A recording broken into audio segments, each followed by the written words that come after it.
All right.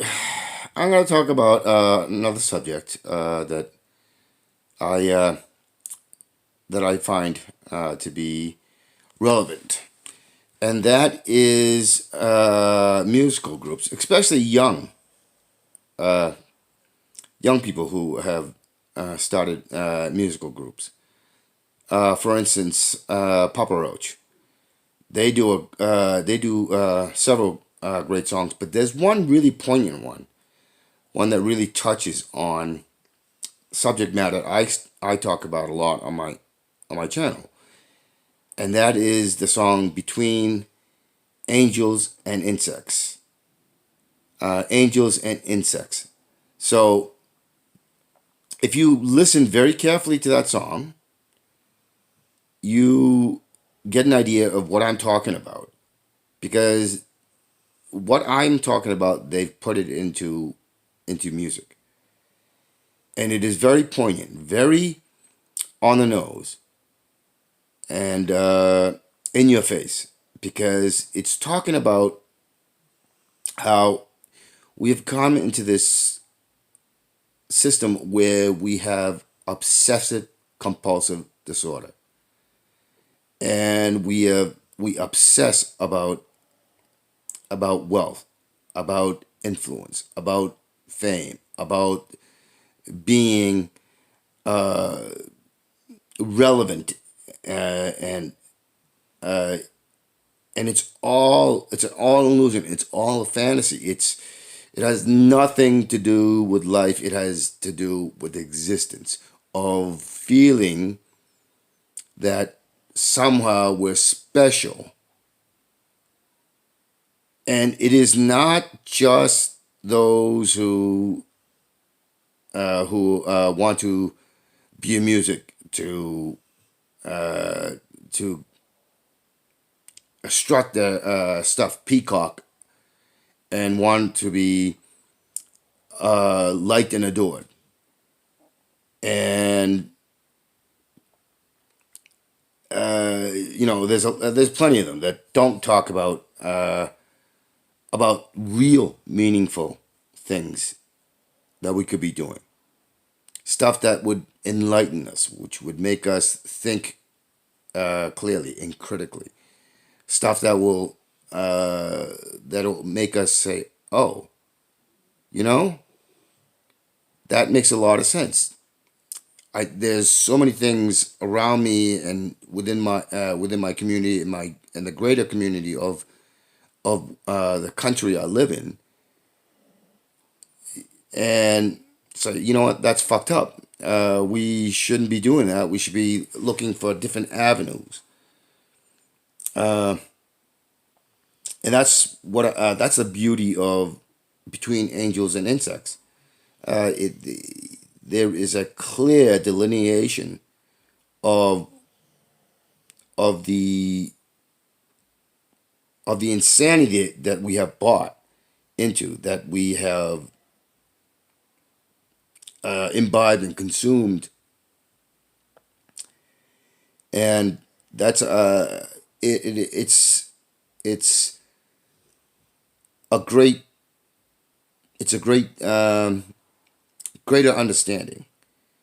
It's eye opening, and these are the sort of things that we should be taking in. We should be integrating into ourselves so that we can see things clearly, so that we can reach. I say a lot that the greatest work we can do is to stabilize our mind and body with our emotions, which makes up the spirit, which brings in balance. And that is the true work we should be doing. Without that, surviving to just survive, to go through another day of emotional and physical and mental strain and depression and hurt,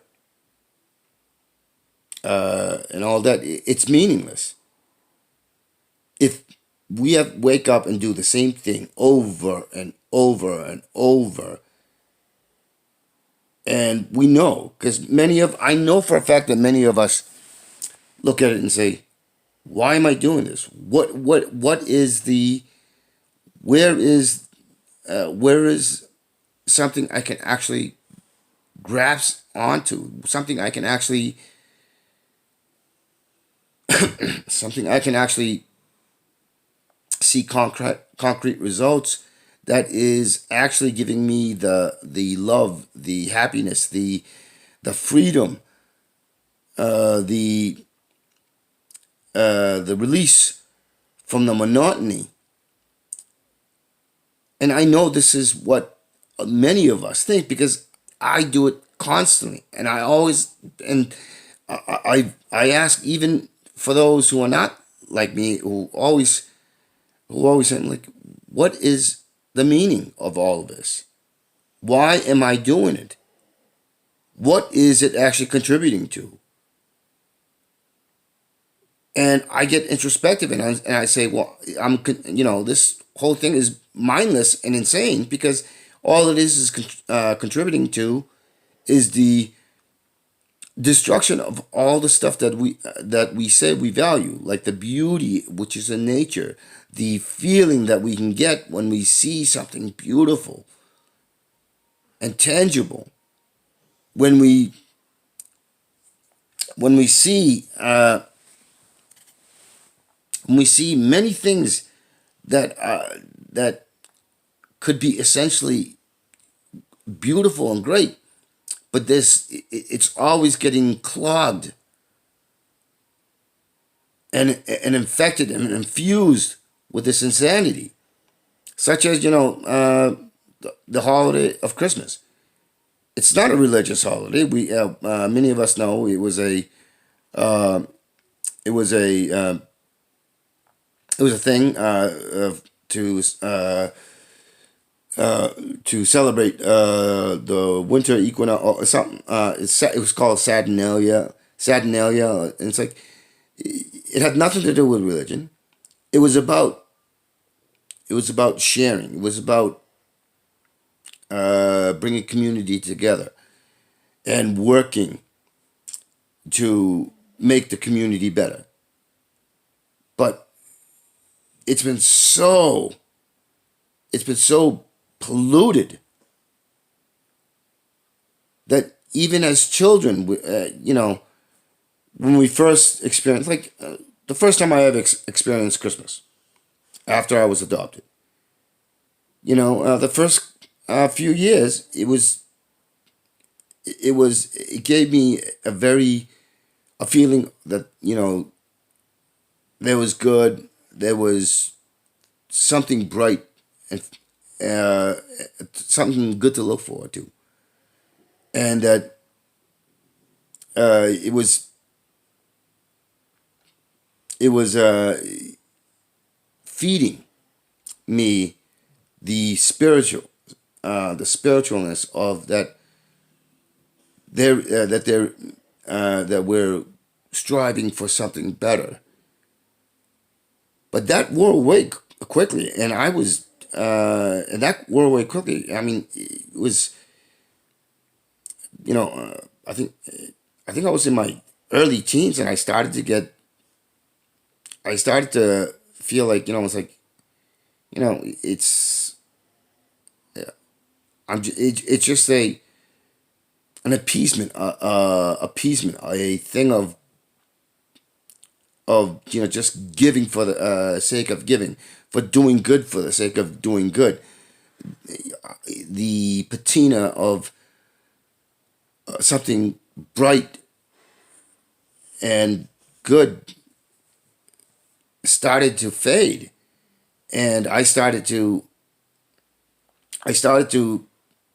kind of hate Christmas, to look at it as nothing more than those who produce and push and pander these things, the companies and so on and so forth. That it was all just about the material things. It became materialism incarnate, and it's like, it lost it lost that brilliance, and same thing with birthdays. It lost that brilliance. I I I became to the point where I started kind of hating birthdays and Christmases, and then there was Easter, and then there was this, and then there was this, and then it's like all of it. In the beginning, I thought there was great potential, something great, brilliant, and bright, but all that started to get wiped away, crushed. And I think a lot of us, when we were young, felt that way. And then not so much later. And it became routine. It became forced. It became arbitrary and meaningless. And this is what the song Ain't Between Angels and Insects are. It's about that. It's about also owning a house because of the prestige, or because it's expected, or getting wanting to become a rock star, or a singing star, or a movie star, or being an astronaut, or uh, anything.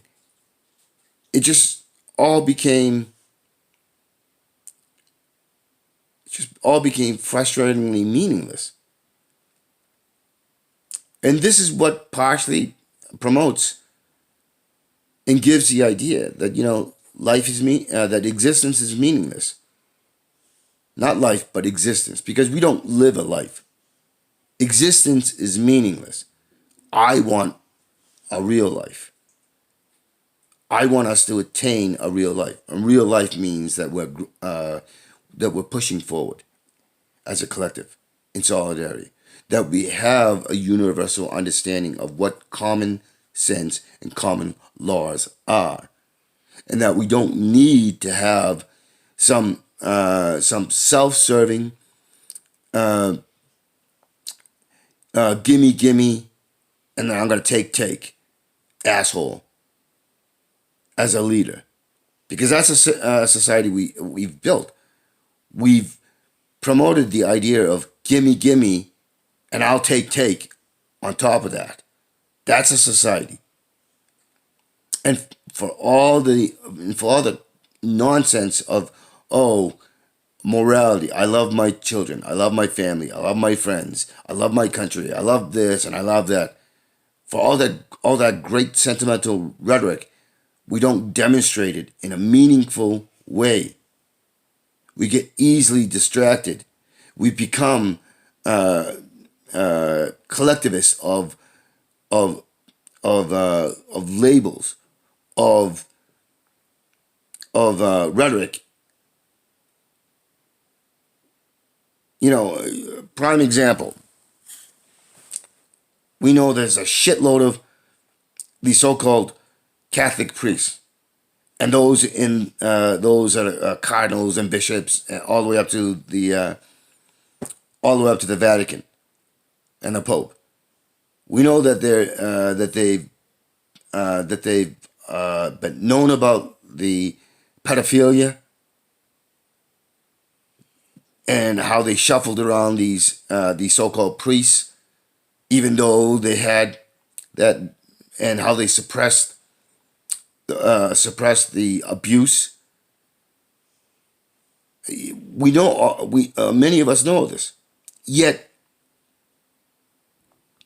uh, we still we still we still participate in the institute, rather than saying, hey, you know what, we don't need an institute. We can pray as a community. We don't need that institute. We can have our religion, and we don't need the institute and the leadership in saying, we revoke your right, we revoke your leadership, and we're gonna do it ourselves. We're gonna come together as a community and not give money to these institutions of pure, in my opinion, pure evil. You know, this belief that you need that because you give money to this institute and they use it for these philanthropic things, that somehow that's gonna wash it clean. Why can't you do that as a community? Why do you need an institute of evil to carry it out? Is the institute more important than the actual beliefs of your religion, of the ideals of community, of love, friendship, of sharing, of caring, of, of promoting solidarity and collectiveness in a meaningful way? Do you need it? No, you don't. You don't need a building that costs a lot of money. You don't need all the symbolism. You don't need any of that.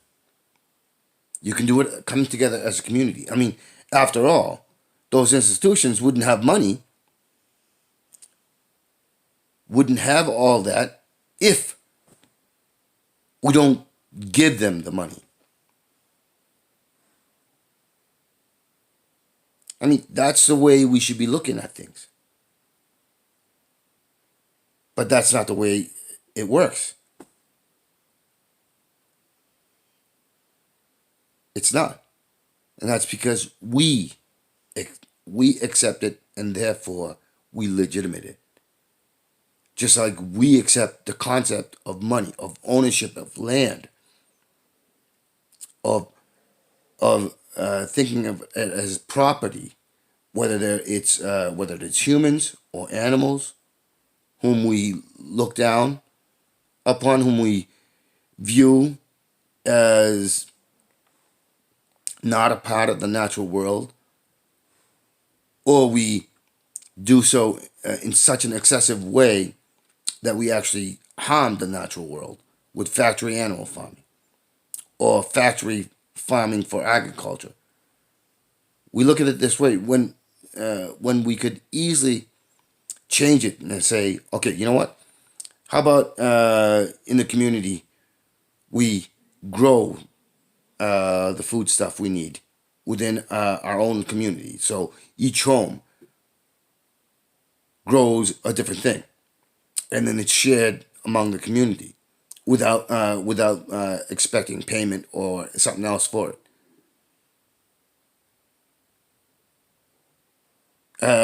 You know, we could be as a community building up a responsible infrastructure for renewable energy and combining it with growing our own food and so on and so forth. We could be looking for more creative ways to build the community better without expanding the borders of the community.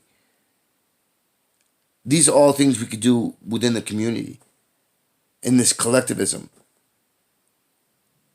and we do it by connecting that collectivism from the local community to outside communities, connected together. These are the things we could do. This would be self-governing. It would foster cooperation. It would foster people to think of new creative ways that isn't driven by self-promoting materialistic gain. These are the things that we could all do. It doesn't take a degree,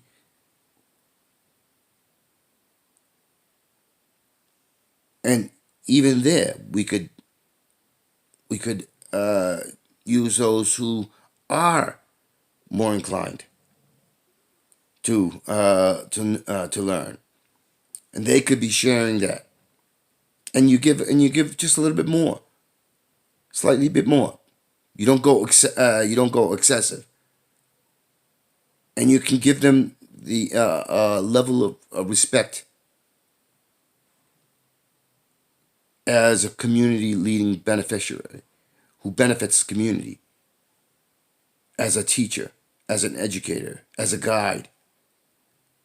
These are the sort of things. If you do blacksmithing, or you make glass making, or you work with masonry or pottery, you could teach this sort of stuff, and we can work it so that we use more modern techniques that gets better results, and we can do it in a way that's not promoting self destruction of the natural world. More reasonable, responsible ways, and there are literally hundreds of thousands of ways to do this. But it takes wanting to build that community. It takes wanting to be responsible. It takes wanting to be interested, because that is good self interest. But we don't. And this is the reason why I like Papa Roach. They have that, and then they have another song. Um, I have another song. I forget the name of the song, but another one is Rage Against the Machine, and there's another one that's not a that's not a heavy metal band, and that's God. I can't think of her name. But she sings about she has a song about you know about not no she doesn't really care about the money. The uh, music should be shared to express goodwill, and that it should bring cheer and better understanding and enjoyment. God, I can't remember the name of the song. It starts out. It's not about the money. Money. I don't know her name, but there are others like that have done stuff. Um, there are young ones like POD, and then there's what is it? Um, Crap. Anyways, but those are rare, and the reason why they're rare is oftentimes like rage was a big thing. They were played a lot, and they were relevant, but the self materialistic industry pushed it out because it was sending out a message of the inequality and the destructive behavior and the selfish self interest. That's what they were talking about. And because of that, it's considered political. It becomes considered as disruptive, when in fact, what the legitimate people, the ones that owned the structures and institutes, who can dictate the rules, so therefore dictators push them to the margins. You don't hear about them more often. They often go out to leave the social fabric, and the reason for that is that because there is self motivated interest, and that's why we lose, and that's why you have Kanye West, and you have all the P Diddy, and you have um, uh, you have Lady Gaga, and all these other meaningless, frivolous nonsense. You know, it's it's commercialized. It's made to promote self uh, selfishness and rudeness and everything that we can. That's what it's not. It's promoting carnal behavior.